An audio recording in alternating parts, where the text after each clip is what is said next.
have you learned some Kiswahili with you? What are those Kiswahili words that you have? But first, let's have a report of this one.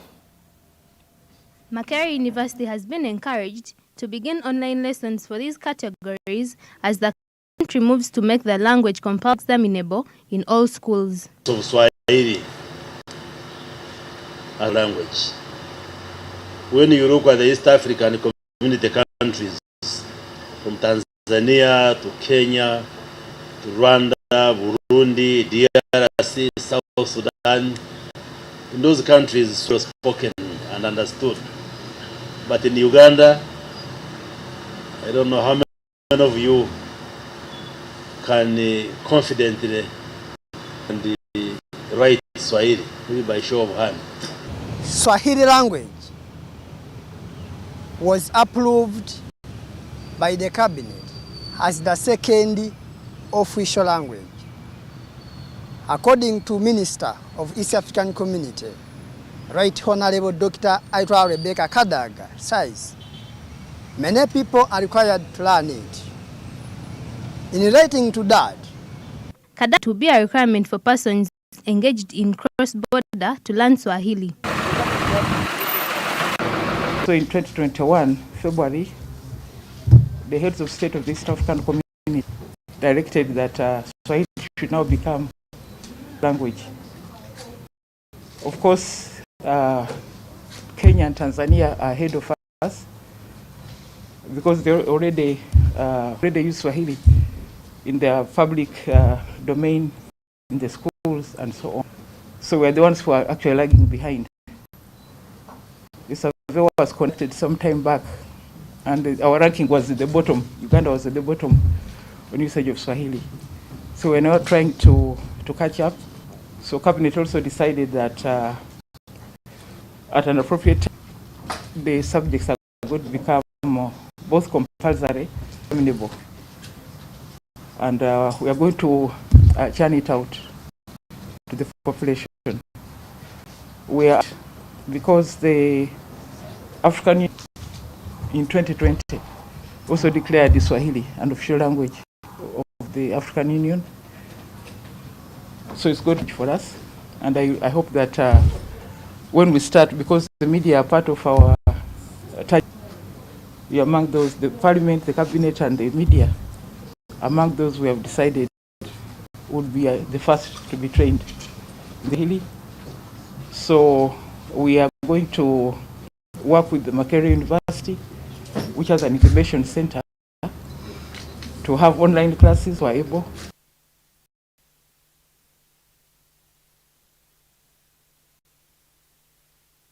It's an initiative, having Kiswahili as the official language.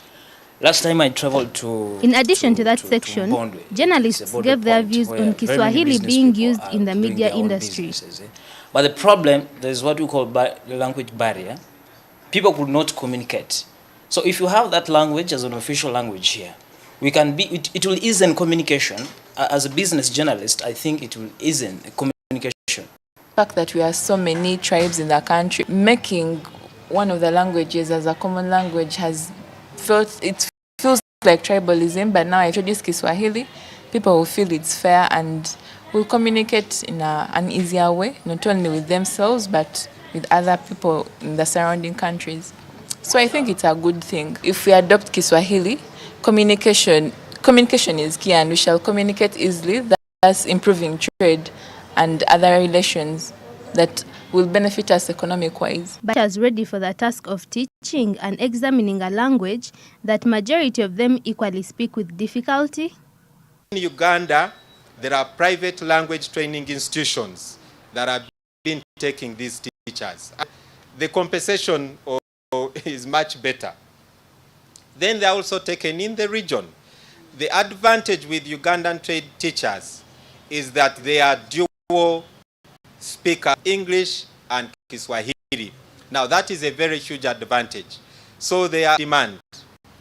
However, you know we are on the whole business of remuneration of our teachers, etc. So when this cabinet directive comes in at such a time, it helps us even have a better argument to retain some of these professions as well. And remember, this is in the spirit of all teachers are, and this is an example of Swahili, which is a humanity, being an important profession, and I hope some will not switch from journalism back to the classroom. Things are getting better there. Kiswahili. Unajua Kiswahili. Kiswahili words lately.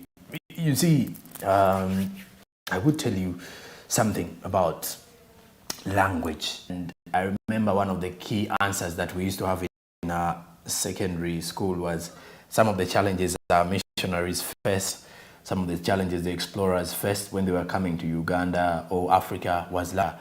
And it's the same situation you'll face if you go to a new community. More so if one, they are not using, let's say, a unifying English language or French, let's say, or Swahili, it would be hard for you to make or travel or to make any communication. When it comes to business, that's where people are actually robbed clean of their money, and you don't know anything about this language, and at the end of the day, you expect to make, and let's say you want to make a transaction. Someone can easily make good money out of you. I remember when back in the time when South Sudanese were actually coming into the country, when a couple of them did come into the country, back then Ugandan traders used to make a lot of it off them. A shoe that you would buy at 50,000 would be sold to them at 100 or 150,000. The Ugandan traders back then, because the South Sudanese were actually pushed to start learning Luganda, because these particular traders would use Luganda to at least make money out of them. So that shows you of a language into society and language into the business perspective. So you would want to make business easier. More so on the perspective, learning Kiswahili would make it easier for a trader who moves in from Uganda. You head to the Congo, the DRC, and speak French or speak Congolese, then you could immediately, or English if at all it be. But then Kenya, Kiswahili speakers, Tanzania, Kiswahili speakers. So when you switch on to moving into all those countries, when you've got all those linguistic abilities in you, linguistic skills in you, then you're good to go, trust me. And that is what is being brought about here in Uganda, and why most probably the East African Community member states had to decide to ensure that Kiswahili is being enforced onto the other East African Community members. You can definitely see it. It is actually growing better and proving that language is a key priority and a key factor to economic development, as well as language barrier, like I said at the beginning of it all, is one of the key hindrances to business prevailing. For example, if you go into a new area, for example, people who actually go out to trade and they only know how to speak their mother tongue, either Luganda, or let's say you only know Acholi language, or maybe you know only Runyankole, then you move out of the country, you move to Kenya, and you maybe have no English at all, you have no Kiswahili. It becomes very difficult for you to make any business decision, or then that means it becomes very difficult when traveling. Then you're limited to living in your own space. I've seen many Ugandans now who actually go to university to study languages. We have a lot of linguistic abilities, having Kiswahili, English, French, Latina, so all those languages. There are people who actually come out to study because they want to increase on their chances in the diplomatic workspace when you've got some good languages that you know, and then you can easily strike any deal in any country. And so Uganda has already begun to fast track the learning, speaking and writing of Kiswahili as a potential of this is spoken as well in Uganda as among the key languages, or the official language. And this was happening yesterday at the commemoration of the International Day of Kiswahili, which was approved by the United Nations. And the chief guest was Uganda's East African Community Affairs Minister, who also doubles as the Prime Minister, Right Honorable Rebecca Alitwala Kadaga, who said parliamentarians, journalists and ministers will be the primary category of ensuring that Kiswahili is implemented, forced in Uganda as well. So from that perspective, we turn our eyes to the SMB. This particular insight, we got a chance, particularly got a chance to interview Brendan Kennedy from the Pensions Authority of Ireland, or the CEO of the Pensions Authority of Ireland. This was happening at UBRA's 10-year celebrations, as UBRA was marking 10 years of service.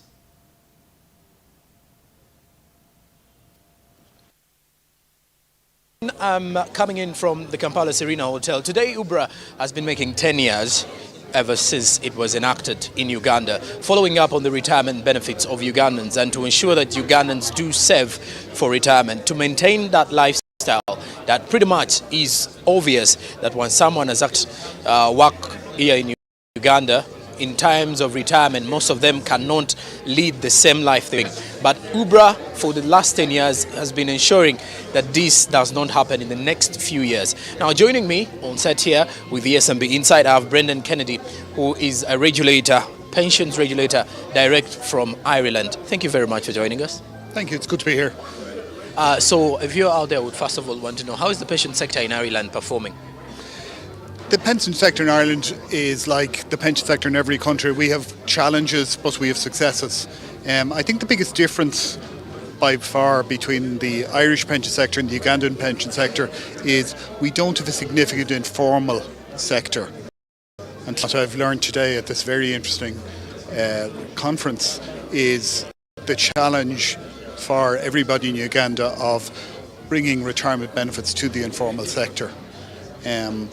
Now, as well as working for the Irish pensions regulator, I also chair the technical committee of the International Organisation of Pension Supervisors, and that's an organisation that brings together supervisors from all over the world, every country, well, not every country, but every continent, every type of experience.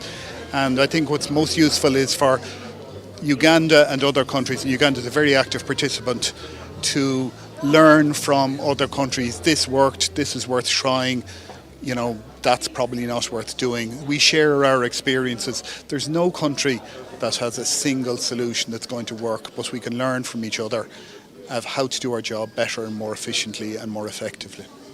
All right, now if you're to put it into a perspective of Uganda, what do you think should be done that Ugandans can definitely save better for retirement?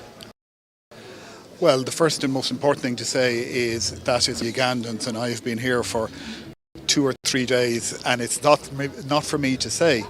But clearly, one of the biggest challenges is to make Ugandans aware of the need to retirement, and that's a task that's never done.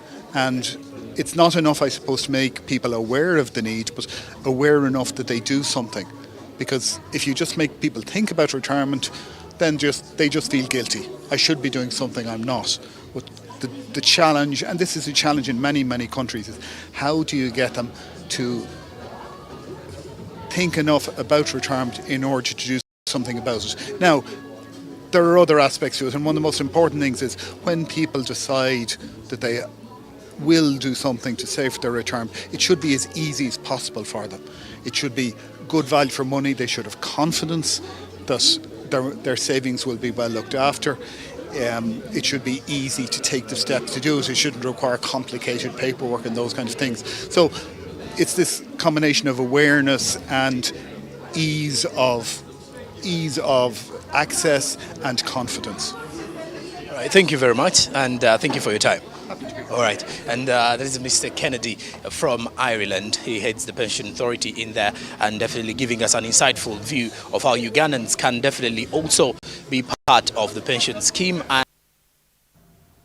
All right, so there is that desire for Ugandans to have attitude as well towards saving, and the government has also been able to push for the fast tracking of the pension sector and to be of help. After the break, meanwhile, we shall be getting into the SMB No Comment, where we shall be seeing furthermore from the perspective of UBRA's at 10 celebrations, where we have something from the Right Honourable Deputy Prime Minister Rebecca Kadaga, also on what the government is going to do to ensure that the pension sector is supported, and also to and what else will Uganda benefit from ensuring that Ugandans can save for their retirement.